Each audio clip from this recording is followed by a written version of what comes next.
And this particular section of the meeting is called Farming Lessons and Other Good Information. And tonight we have a representative of the NRCS.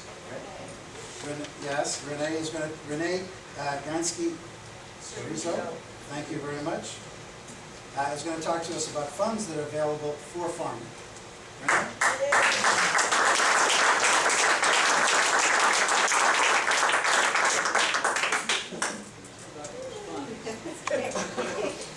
Aloha. Aloha. You know, this is amazing, all these people. Yeah. I didn't bring enough handouts. So the handouts I did bring, they're on the back table, and please pick one up on your way out. However, you can always Google our agency, which is USDA Natural Resources Conservation Service. So just go to the Google site, put NRCS-PIA, and that'll take you straight to our site. Again, my name is Renee Gansky-Cerizo. I am with the Natural Resources Conservation Service, district conservationist there. We have 3 soil conservationists that do most of the planning. We have a civil engineer, and we have a soil conservation technician, which helps with engineering.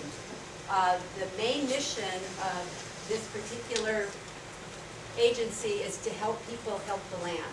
Okay, there's a lot of funding that's coming in from the Farm Bureau, and there's many of you, well, there's familiar faces that have applied with our programs and have are recipients of our programs, so they know what we actually do. And I know Katera, where are you? Okay, she's supposed to talk this evening, and she has a success story about NRCS, and she said, "Are you ready for all these people? What if they come to your office?"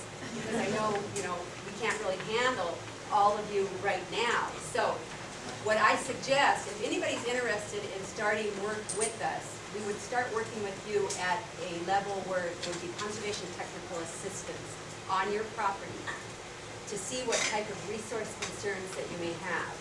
For example, if you're doing organic, you want to transition to organic, we can help you with different practices like conservation crop rotation, conservation cover, nutrient management, pest management. There's a lot of different practices that will alleviate that resource concern that you're having. And that's one of our main objectives and the type of service that we will provide farmers. There must be a resource concern that we can address, and it can be either in soil, water, air, plants, or animals, okay? We have many different practices. What happens is with these practices, we have,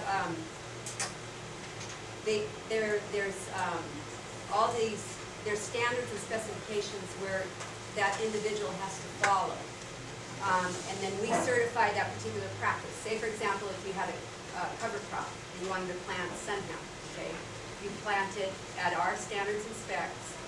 We would come out and certify it, and for whatever you paid for that, you would get 75% of those dollars back to you, okay?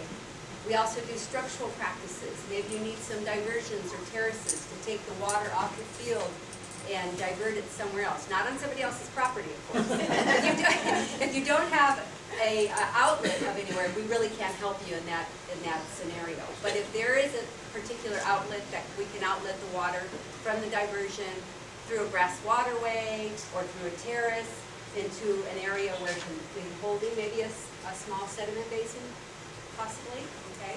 We also do animal waste management systems.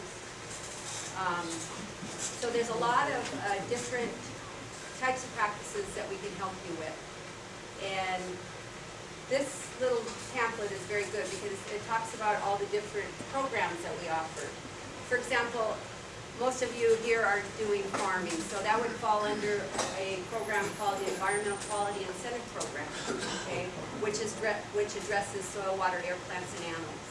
Then if you're interested in doing like a wildlife habitat, if you want to grow some natives maybe on the outside of your farmland, there's an opportunity to apply for the Wildlife Habitat Incentive Program, which would address native habitat for native species on your property, which can be insects, it can be birds, it can be different types of vertebrates that may be on your property as well. And another program we have is a new one, and it's been very popular this past year, is called the Unindustrialized Forest Land, where you can grow trees on your property, and we will help pay for those. With all these practices, we help pay for it. You put it on the ground for our standards and specs, and we take you through a planning process as well. We do all the GIS mapping, GPS points, we provide a conservation plan, a map, and then the practices that go along with what your objective is. We're not telling you what to do, we want to know what your objective is. What is your objective on your land? Okay, that's our main mission. We want to help you reduce those those resource impacts. Okay. Anybody have any questions? You do a great job. Thank you.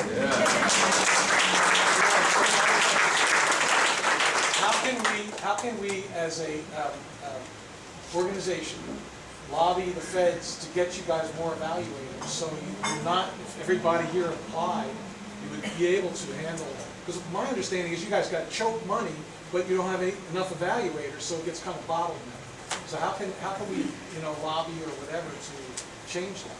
I don't know. It's a good question. We probably have to go to our state director, Larry Yamamoto. Okay. And because of the fact that we are very far behind. We're like a year behind in structural designs. Like, we provide irrigation systems.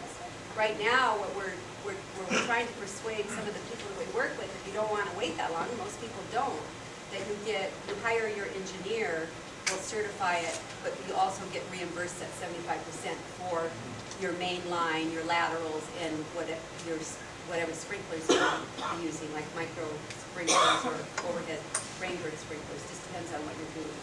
So in other words, then, basically, if anybody's interested in this, we can get real creative around a way to support NRCS giving us the money. Yeah? And so, right, we could have everybody here in this room is entitled to sign up for our program. We can't turn anybody away, okay? And it just all depends on how long, what actually plan that they have. Like structural practices, it's at least a 20-year commitment, because they have a 20-year lifespan, okay?